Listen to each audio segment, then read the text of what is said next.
नमस्कार भारतवासियों। शिकागो की धरती से पूरी दुनिया में भारतीय संस्कृति का गौरवगान करने वाले और वेदांत का ज्ञान देने वाले युवा हृदय सम्राट स्वामी विवेकानंद जी को नमन करते हुए आज की इस कड़ी नवीन योजना तथा आश्रम केंद्रित प्रचार में आपका स्वागत है। भाइयों एवं बहनों, पिछली कड़ी आरोप और प्रतिकार में हमने जाना था कि विश्व विजय का टीका स्वामी जी को ही मिला था। योद्धा सन्यासी स्वामी विवेकानंद जी शत्रुओं के आक्रमण से विचलित नहीं हुए। शत्रु स्वतः ही समय के साथ परास्त हुए। आज की इस कड़ी नवीन योजना तथा आश्रम केंद्रित प्रचार में हम क्रमशः विस्तार से जानने का प्रयास करेंगे। स्वामी जी तूफान को झेल गए। इतनी प्रतिकूल अवस्था में भी वह अपने संकल्प से डिगे नहीं। स्वेच्छा गृहीत कार्य में जरा सी भी शिथिलता या अवहेलना का प्रदर्शन नहीं किया स्वामी जी ने, परंतु पग पग पर संग्राम चलते रहने के कारण केवल इतनी अनिश्चितता ही उन्हें सर्वदा पीड़ा दिया करती थी कि उद्देश्य साधन में कहीं कोई असाध्य बाधा न आ पहुंचे। भारतवर्ष की उदासीनता पर नाराजगी व्यक्त करने के बावजूद वह उसी काल से अपने भारतीय कार्य हेतु विभिन्न प्रकार की योजनाएं बनाने लगे थे और भारतीय भक्तों तथा मित्रों को इस संबंध में विशेष प्रेरणादायी उपदेश देते रहे। उनकी पत्रावली से उद्धृत 2-4 अंशों पर दृष्टि फिराने से ही इस बात की सत्यता प्रमाणित हो जाएगी, जिन्हें हम क्रमशः व्यक्त करने का प्रयास करेंगे। एक केंद्रीय विद्यालय स्थापित कर आम जनता की उन्नति का प्रयास करना होगा और इस विद्यालय द्वारा शिक्षित प्रचारकों के माध्यम से गरीबों के घर घर में पहुंचकर उनके बीच विद्या और धर्म का प्रचार करना होगा। ऐसे विचार लोगों की दृष्टि में लाते रहो। सब लोगों को इस विषय में सहानुभूति संपन्न बनाने का प्रयास करो। यह 24 जनवरी 1894 ईस्वी के स्वामी जी के पत्र में है। हम एक असांप्रदायिक संप्रदाय बनाना चाहते हैं। उसमें संप्रदाय की सारी सुविधाएं मिलेंगी और साथ ही सार्वभौमिक धर्म की उदारता भी होगी। यह 3 मार्च 1894 ईस्वी के पत्र में है स्वामी जी के। स्वामी रामकृष्णानंद को लिखित 19 मार्च के पत्र में छुआछूत वर्जन तथा नारियों एवं निर्धन की उन्नति की अतीव आवश्यकता बड़ी ही मर्मस्पर्शी भाषा में विस्तार से लिपिबद्ध हुई है। यत्र नार्यास्तु पूजन्ते रमन्ते तत्र देवताः। इसके विपरीत हमारा धर्म तो छूत मार का हो गया है।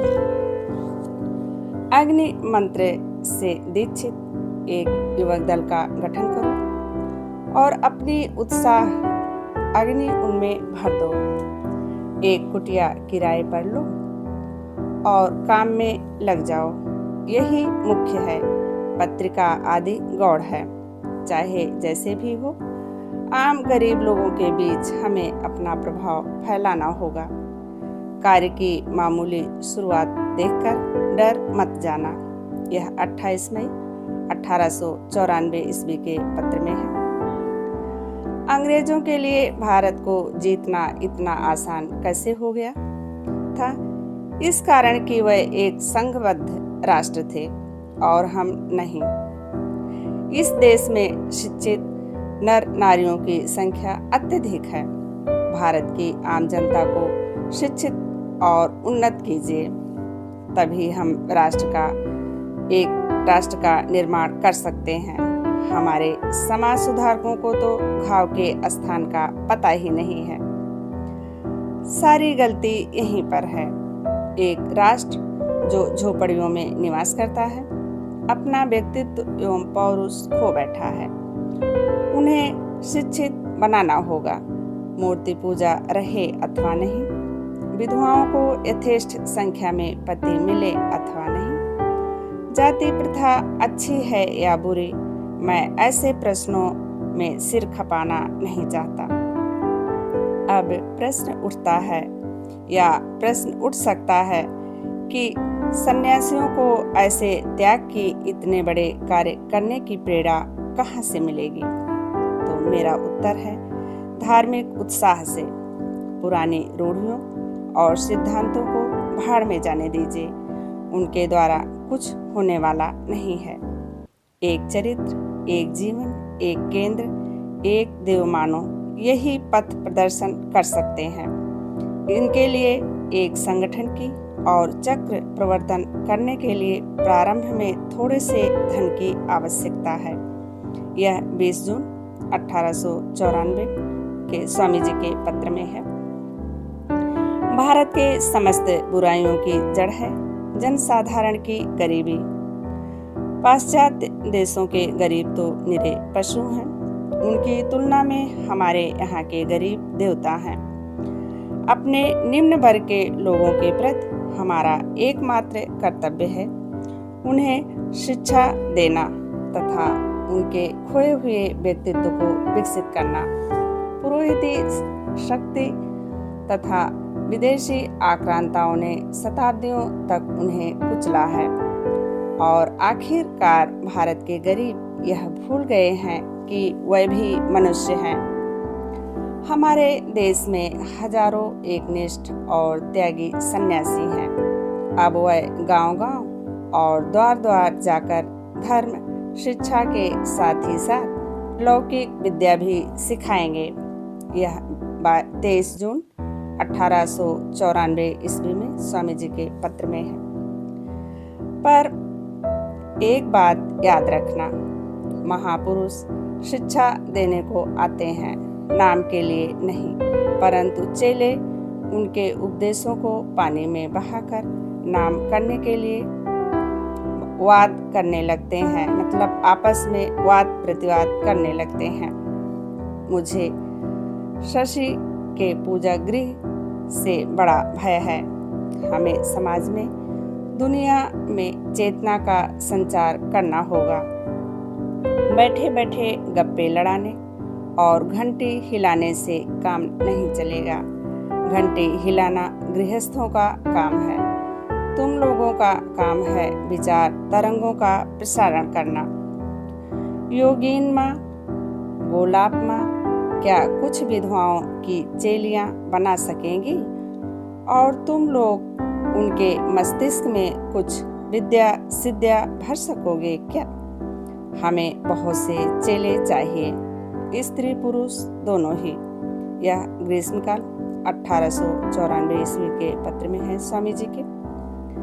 कल्पना मात्र से ही अवाक रह जाना पड़ता है कि 31 वर्ष के एक युवक जो विदेश में शत्रुओं से घिरे हुए और स्वदेश में मिशनरियों तथा किसी किसी ब्रह्म समाजी द्वारा लांछित है, अविराम विविध स्थानों पर भ्रमण कर विश्व के कल्याणार्थ घरेलू गोष्ठियों तथा सार्वजनिक सभाओं में भारत के रीति रिवाजों तथा आध्यात्मिक विषयों पर व्याख्यान देने में व्यस्त हैं। एवं उसी के माध्यम से भारत उद्धार तथा अपने खर्च चलाने को भी, मतलब अर्थ संग्रह में लगे हुए हैं और समय मिलने पर एकांत में ध्यान मग्न होकर समाधि सुख का भी भोग करते हैं।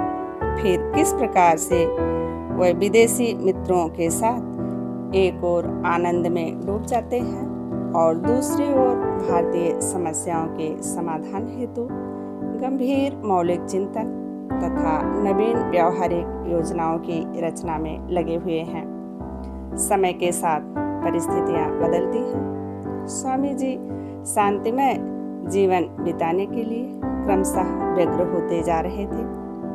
27 सितंबर को उन्होंने आलसिंगा को लिखा, सामाजिक जीवन की इस बकवास और समाचार पत्रों की शोहरत से मैं तंग आ चुका हूँ।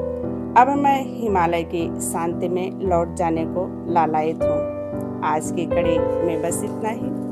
क्रमशः अगली कड़ी नवीन योजना तथा आश्रम केंद्रित प्रचार भाग 2 में हम देखेंगे कि स्वामी जी ने कैम्ब्रिज में जो व्याख्यान दिए उनमें श्रीमती बुल के अनुरोध पर दिया हुआ भारतीय नारी शीर्षक भाषण ही सर्वाधिक मनोहारी बन पड़ा था।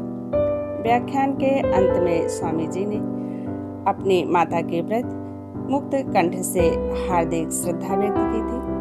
हिंदू नारी जीवन के आदर्श पर यह प्रेरक नवालोक पाकर बोस्टन तथा कैम्ब्रिज का नारी समाज इतना मुग्ध हुआ कि उन लोगों ने स्वतः प्रेरित हो उनकी माता को मेरी की गोद में ईसा के एक चित्र के साथ एक अभिनंदन पत्र भेजकर अपने हृदय की श्रद्धा ज्ञापित की थी, जिसे हम क्रमशः अगले कड़ी में विस्तार से जानेंगे। भाइयों एवं बहनों, स्वामी विवेकानंद जी ने कहा था, एक विचार लो, उस विचार को अपना जीवन बना लो। स्वामी जी के उन्हीं महान विचारों को आप तक पहुंचाने का मेरा एक छोटा सा प्रयास है। तो युगनायक स्वामी विवेकानंद जी के बायोग्राफी समरी सीरीज के प्रत्येक कड़ी का हिस्सा बनने के लिए मेरे चैनल को सब्सक्राइब करिए, लाइक करिए, कमेंट्स करिए। जय हिंद।